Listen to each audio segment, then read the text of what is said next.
Alors vous le savez tous, c'est pas la peine de ramasser 50 fois le même spécimen. Des mycologues de montagne ont été invités par leurs homologues des plaines dans la pinède de Carcan. Un moment de partage des connaissances des champignons, Robert Cazenave a quitté la Bigorre pour étudier les espèces au milieu des pins. La différence déjà, c'est qu'ici ça pousse dans le sable, donc on a souvent la même espèce, mais avec un pied beaucoup plus profond. Parce que pour tenir dans le sable, le champignon a besoin d'être beaucoup plus ancré dans le sol. La démarche des 60 mycologues s'intègre dans ce biotope particulier.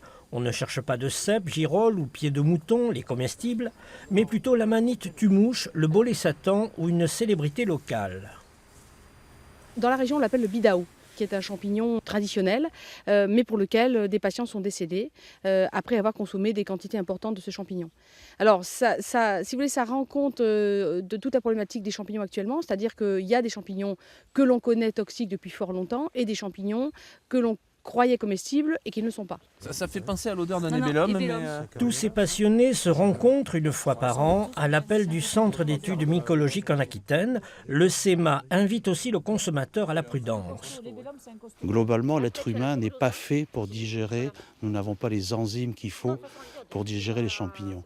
Il faut considérer, et ça c'est le grand message qui passe très très mal, il faut considérer les champignons non pas comme un aliment, mais un condiment.